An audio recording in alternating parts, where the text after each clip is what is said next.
What to do when your preschooler wants to marry a psycho. So my 5-year-old daughter gets engaged a lot. Why is it that little kids are obsessed with marriage and getting married and, oh, we've got a boyfriend? I'm like, you don't have a boyfriend, you're 5. You have a toddler friend is what you have. It's not a boyfriend, you have a toddler friend.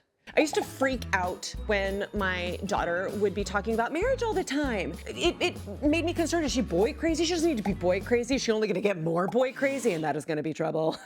The reason these little kids talk about marriage so much is because that is one of the main examples in their lives. If their parents are married, that's the main relationship they see. That is where they are looking and gleaning information. Also, a lot of TV shows feature families with married parents. So of course it's gonna be in their vocabulary. And when they're playing at school, they're like, I'm the mom, this is the dad, oh, this is the dad, we're a family, you're gonna be the baby. And like, I don't wanna be the baby today. Well, you're the baby, I'm the mom. You were the mom last time, I get to be the mom. Oftentimes, so they always wanna be baby. Everyone wants to be baby. Like, no, someone has to be the mom.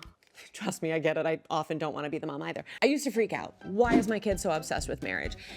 Then I realized she's just following the example she sees a lot. And it can be really, really beautiful. They're learning how to relate to each other based on how they're viewing you and your partnership. I volunteer a lot at my daughter's school, and I noticed this pretty consistently in her TK class, which is 4 and 5-year-olds.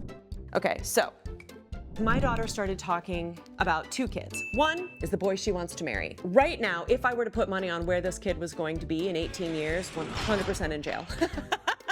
I would put money on this kid being in jail in 18. I'm like, why are you interested in this kid? So I kind of freaked out a little bit. So you know what? This is gonna be the kid. For the sake of choosing a name, a pseudonym, we're gonna call this kid Blake. Blake is the kid that my daughter is wanting to marry. Made this announcement. Mom, I wanna marry Blake. Me going, what? That Blake? No. Every time I volunteer at school, Blake always tries to touch me in weird places. I have to set boundaries. Please do not be in love with Blake. I started reeling. Oh my gosh, is this the type of person my child is attracted to? Where's that gonna leave my daughter when she's in a teenagehood alone in a car with Blake, the mermaid?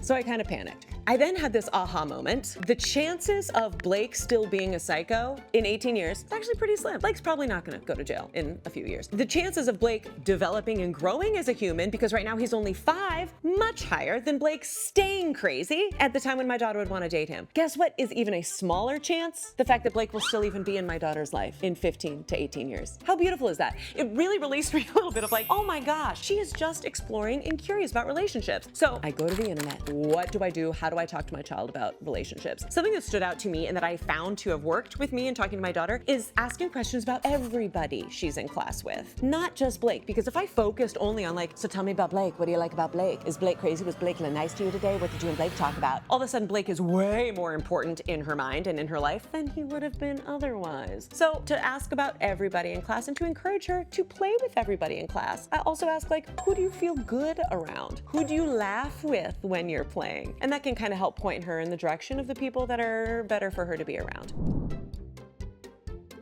My daughter, because she's nice and kind, attracts narcissists. She also has this friend. Oh, hey, I love myself. People don't like me, and I can tell that. I can tell people like you, so I'm gonna become your friend, so the people have to like me because I'm your friend.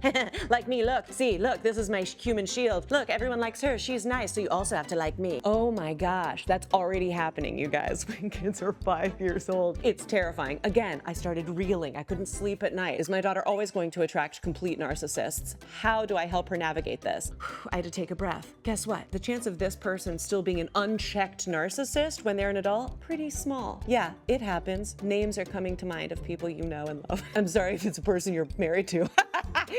But it was very freeing for me to realize the chance of this person still being an unchecked narcissist when they're older, pretty small. The chance of them still being in my daughter's life as an unchecked adult narcissist, even smaller. I was able to breathe and relax. Again, let's role play. This is my daughter. I'm the mom. I'm still playing myself. Hey, who did you play with today? She's like, I was playing with Peaches. That's the name. Narcissist, her name is now Peaches, her pseudonym. Oh yeah, you were playing with Peaches today? Cool, who else was around? Nobody, just me and Peaches. Because guess what? Peaches doesn't invite other people to play with them when she's like latched onto my daughter. Oh really? Well, was anybody else wanting to play with you? Yeah, but Peaches didn't let them play with us. Oh, well, Peaches doesn't make the choices about who you play with. Once I told my daughter she gets to choose, like Peaches doesn't get to choose who she plays with, my daughter was like, oh my gosh, I can choose choose who I play with. It's fun. She's been talking about other people. So we'll ask her who else is around when she plays. That's tended to help.